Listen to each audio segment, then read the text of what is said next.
Allah'tan oldu hamile, vakit erişti hepten ve eyyamine. İndiler gökten melekler,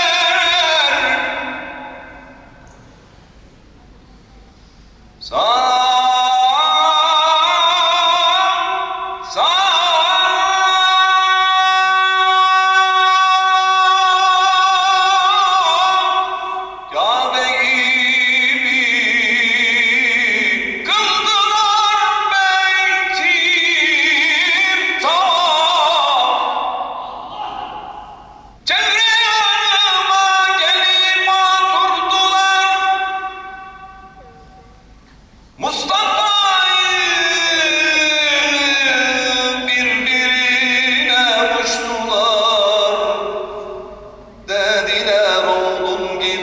hiçbir oğul yaradılar cihan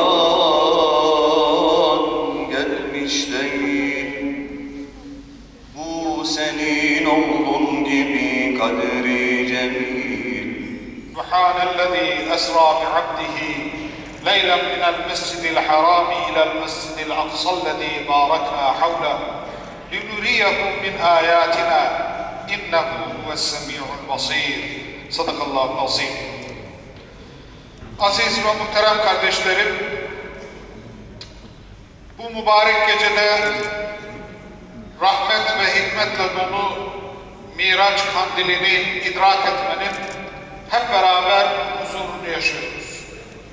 Cenab-ı Hak bu gecede Mescid-i Haram'dan Mescid-i Aksa'ya Peygamber Aleyhisselatü Vesselam Efendimiz'e bir takım ayetlerini göstermek, bir takım mucizeleri göstermek üzere bir ilahi yolculuğa çıkarmıştır.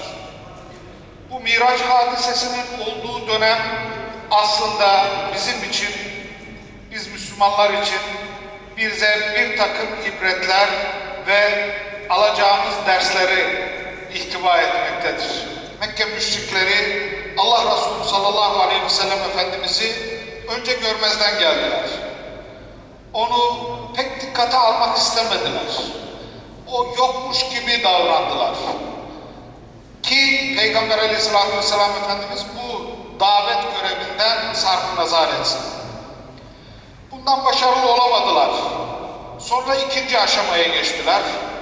Tehditler, teklifler ve talepler dönemi başladı. Yine Allah Resulü sallallahu aleyhi ve sellem Efendimiz'i bu risalet görevini tebliğ etmekten alıkoyamadılar. En son artık dayanılmaz işkencelerle hem Peygamber aleyhissalatü vesselam'ı hem de ona inanmış bir avuç ashabını yıldırmaya çalıştılar. Bunda da tabii başarılı olamadılar.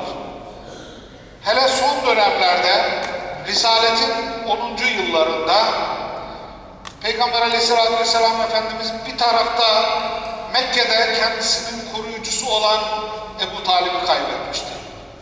En büyük destekçisi Hazreti Hatice validemizi kaybetmişti.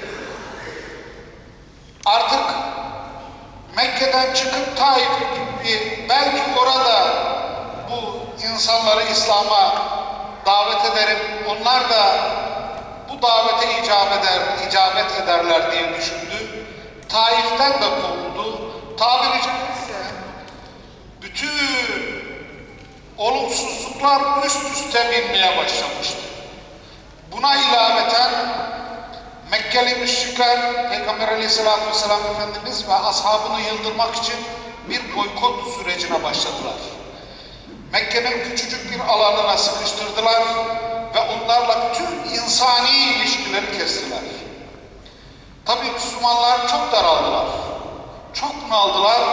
İşte o esnada Cenab-ı Hak Peygamber Aleyhisselatü Vesselam Efendimiz'i hem teselli etmek hem de Müslümanların o gösterdikleri sabrın karşılığında onlara bir lütufta bulunmak üzere işte bu İsra suresinin ilk ayetlerinde ifade edildiği gibi kulu Muhammed Aleyhisselatü Vesselam Efendimiz'i bir gece ayetlerimizden bir kısmını göstermek üzere Mescid-i Haram'dan Mescid-i Aksa'ya yürüten Allah sonsuz noksan sıfatlardan münezzehtir ayeti indi ve Peygamber Aleyhisselatü Vesselam Efendimiz'i Peygamber Aleyhisselam önce Mescid-i Haram'dan Mescid-i Aksa'ya oradan da huzuruna gönderdi. Aslında Miraç bize bir takım mesajları, bir takım dersleri öğretiyor. En önemli şeylerden birisi biliyorsunuz Miraç hadisesinde Cenab-ı Hakk'ın Peygamber Aleyhisselatü Vesselam Efendimiz vasıtasıyla müminlere gözümün nuru diye tarif ettiği namazı ikram etmişti, hediye etmişti. Namaz müminin günlük miracıydı. Ruhen ve bedenen yükselip arındığı ve Allah'a yöneldiği, iç huzurunu sağladığı bir ibadetti. Onun için de Allah Resulü sallallahu aleyhi ve sellem hayatının son demine kadar ki biliyorsunuz vefat etmeden önce İlâ Rafiqil A'lâ demişti. En yüce dosta ve gözümün nuru namazı asla ve asla terk etmeyin demişti. O anlamda namaza devam etmemizi, namazla hayatımızı planlamamızı, namazla kendimizi arındırmamızı Allah Resulü sallallahu aleyhi ve sellem Efendimiz bize öğretti. İkincisi, sabrın sonunda mutlaka Allah'ın rahmetinin geleceğiydi. Allah Resulü müşriklerin, Mekke müşriklerinin bütün zorbalıklarına rağmen, bütün işkencelerine rağmen, iftiralarına rağmen sabretti. Onların hiçbir tekliflerine asla ve asla boyun eğmedi ve Cenab-ı Hak onun bu sadakatinin, bu ısrarlı sebatının neticesinde ona bu Miraç hadisesi gibi çok önemli bir hediyeyle, bir teselliyle Peygamber Efendimiz'i teselli eyledi. Tabi bugün Miraç hadisesinin en önemli unsurunun gerçekleştiği bir yer bugün İslam dünyasının tabiri caizse gönül yarası halinde. Yani Mescid-i Aksa. Aynı Mekke müşriklerinin o dönemde bir avuç Müslümanlara reva gördüğü zulmün belki daha kat kat fazlasını bugün Mescid-i Aksa'nın çevresinde, Filistin'de, Gazze'de çağdaş müşrikler, çağdaş firavunlar o ellerinde hiçbir onlara karşı düşmanlık edecekleri bir silah olmayan o Müslümanlara bütün akla gelecek her türlü zulmü reva görmektedirler. Evet, Müslümanlar bu zulmü çekiyorlar. Bu zulüm altında inim inim geliyorlar. Yaklaşık 100.000 tane Müslüman o zalimlerin tasallutu altında şehit oldular. Bunların yaklaşık 30.000 tanesi çocuktan ibarettir. Bugün İslam dünyasının artık kan, revan dünyası olduğu bir dönemi yaşamaktayız. Müslümanlar bu gecede mutlaka bu çektiğimiz sıkıntılardan bir ibret çıkarmalı, aklımızı başımıza devşirmeli, birbirimizle olan münasebetlerimizi sıkılaştırmalı, artık gerçek Allah Resulü'nün bize öğrettiği o dini kendimize rehber edinip tekrar silkinip ayağa kalkmalıyız. Hurafelerden arındırılmış, tembellikten, ataletten arındırılmış bir Müslümanca hayatı tekrar ihya etmenin mutlaka Müslümanlar olarak yolunu bulmak zorundayız. Bunu bulduğumuz takdirde ve bunu uyguladığımız takdirde inanın aynı Miraç hadisesinde Cenab-ı Hakk'ın Müslümanlara ve Allah Resulüne ikram ettiği böyle güzellikleri Cenab-ı Hak 21. yüzyılda bizlere de İslam alemine de mutlaka ve mutlaka ikram edecektir.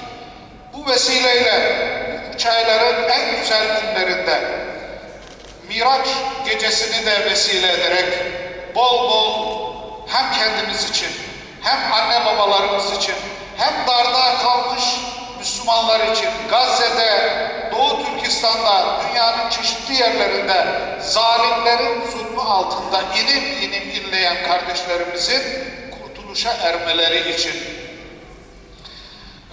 mutlaka bol bol dua edelim. Ve selama gerçek manada ümmet eyle ya Rabbi. Onun şefaatine nail olan kullarından eyle ya Rabbi. Günahlarımızı, kusurlarımızı, hatalarımızı affı mağfiret eyle ya Rabbi. İbadet ve taatlerimizi kabul eyle ya Rabbi. Miraç gecemizi bizlere, milletimize, memleketimize, devletimize ve bilad-i İslamiye'ye hayırlar getirmesini nasip ve müyesser eyle.